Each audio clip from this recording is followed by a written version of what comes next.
নমস্কার, রাজু রান্নাঘরে আপনাদের প্রত্যেককেই স্বাগত। রাজুর রান্নাঘর মানেই বাঙালি খাবার আর বাঙালি খাবারের স্বাদ। তো আজকে বাঙালি খাবারের মধ্যে আজকে নিয়ে এসেছি একদম ঢেলা মাছ। ঢেলা মাছের ঝাল হবে। আর ঢেলা মাছের ঝাল খেতে খুব সুস্বাদু। এই মাছটা যদি আলু এবং বেগুন দিয়ে ঠিক মতো রান্না করা যায় না, অনেকটা ইলিশ মাছের মতনই খেতে লাগবে। বোঝাই যাবে না ইলিশ মাছ খাচ্ছেন না ঢেলা মাছ খাচ্ছেন। তাই বাঙালিদের পাতে মোটামুটি মাঝে মাঝেই কিন্তু ঢেলা মাছ চলে আসে। তাই আমার রান্নাঘরে আজকের রেসিপি ঢেলা মাছের ঝাল, সাথে বেগুন এবং আলু দিয়ে। চলুন আমরা শুরু করি কি করে এটা রান্না করতে হবে। তাই ফার্স্ট ম্যারিনেশন প্রক্রিয়াতে আমরা লবণ এবং হলুদ মাখিয়ে রাখবো আর মাছটাকে কেটে ধুয়ে রেখেছি। এবার প্রথমেই আমরা হলুদ দেব আর লবণ দেবো।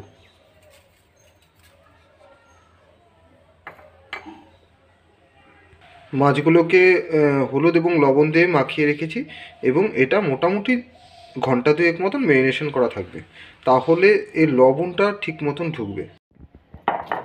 আমাদের আজকে ঢেলা মাছ রান্না করতে লাগবে হলো একদম অল্প মশলা দিয়ে আমরা রান্না করব। তার জন্য লাগবে অল্প পরিমাণে কাঁচা লঙ্কা বাটা আর আর অল্প একটু পরিমাণে জিরে। আর এই মাছের যে স্বাদটা এনে দেবে সেটা হলো ধনেপাতা।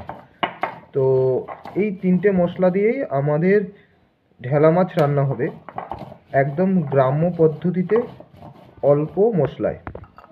আমাদের কাঁচা লঙ্কা বাটা হয়ে গেছে, এবার কাঁচা লঙ্কাটাকে নামিয়ে নেব। এবার অল্প একটু জিরে বেটে নেব। তো আজকে খুব কম মশলা দিয়ে আমরা ঢেলা মাছ রান্না করব। ঢেলা মাছে রান্না করতে কি কি প্রয়োজন হয় সেগুলো আমরা একটু আপনাদের সঙ্গে পরিচয় ঘটাই। প্রথমে ঢেলা মাছ আমরা এখানে মোটামুটি 600-700 ঢেলা মাছ এনে নিয়েছি। আর খুব অল্প মশলা দিয়ে করব, তার জন্য অল্প একটু দেখালামই তো জিরে বাটা, অল্প একটু কাঁচা লঙ্কা বাটা, আর এটা ধনেপাতা কুচি করে নিয়েছি। আর যে সবজিগুলো দেবো সেগুলো হলো আলুগুলোকে এভাবে কেটে নিয়েছি, আর এটা হলো বেগুন আর 4-5টা কাঁচা লঙ্কা। প্রথমেই আমরা সরিষার তেল দিয়ে ঢেলা মাছগুলো ভেজে নেব। খুব বেশি ভেজে যাবে না, মোটামুটি হালকা হালকা ভাজতে হবে। 20% এমন ভাজে, কারণ পুরো কড়া করে ভাজলে মাছের স্বাদ নষ্ট হয়ে যাবে।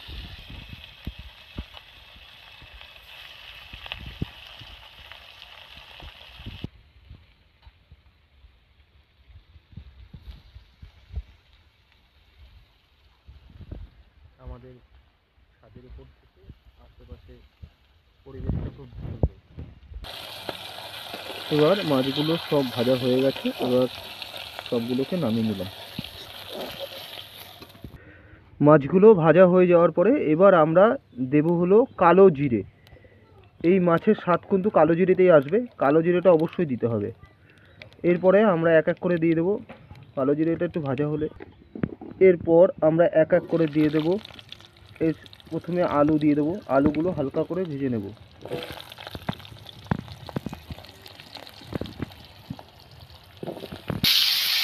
আলুগুলো যখন ভাজা হয়ে আসবে, যখন আলুগুলো আর বেগুনগুলো হালকা ভাজা হবে, তখন আমরা যে মশলাগুলো করে রেখেছিলাম একদম হালকা মশলা, অর্থাৎ একটাতে কাঁচা লঙ্কা বাটা আর একটাতে জিরে বাটা, একদম অল্প মশলায় এটা রান্না হবে। জিরে আর কাঁচা লঙ্কা, রাখা লঙ্কাগুলো এখন আমরা দিয়ে দিলাম। এবার হলুদ দিয়ে হালকা করে নাড়িয়ে নিলাম। এভাবে কিছুক্ষণ আমরা কষিয়ে নেব।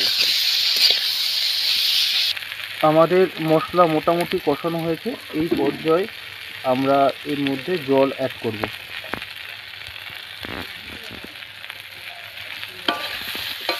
এবার মশলা থেকে যখন একটা গন্ধ আসবে তখনই বুঝবো যে আমার রান্নাটা অনেকটা হয়ে গেছে। এবার আমাদের জল দিতে হবে। এবার আমরা দিয়ে দিলাম জল।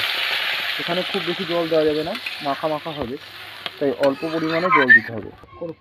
জল দেওয়ার পরে এরকম একটা কালার আসবে। এবার কিছুক্ষণ একটা বলক আসার পরেই আমরা মাছগুলোকে অ্যাড করব।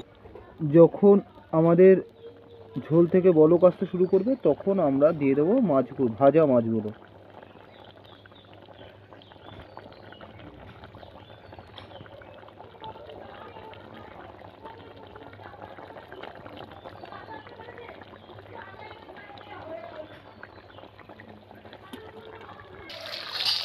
বেশ 10 মিনিট পরে আমাদের ঝোলের কালারটা এরকম এসে দাঁড়িয়েছে।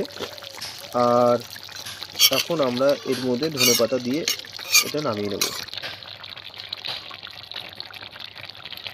ধনেপাতা দিয়ে বেশিক্ষণ রান্না করা যাবে না, আমাদের রান্নাটা কমপ্লিটই হয়ে গেছে প্রায়। এবার আমাদের নামিয়ে ফেলার পালা। তৈরি হয়ে গেল অসাধারণ ঢেলা মাছের ঝাল অল্প মশলা দিয়ে। এভাবে বাড়িতে অবশ্যই ট্রাই করবেন, একদম স্বাস্থ্যসম্মতভাবে অল্প মশলায় এর স্বাদ কিন্তু কোনো অংশে কম হবে না।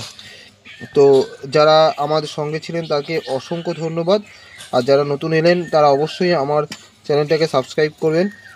আমাকে এতটা সাপোর্ট করার জন্য আপনাদের প্রত্যেককে অসংখ্য ধন্যবাদ। আবার ধন্যবাদ এতক্ষণ আমার সঙ্গে থাকবার জন্য।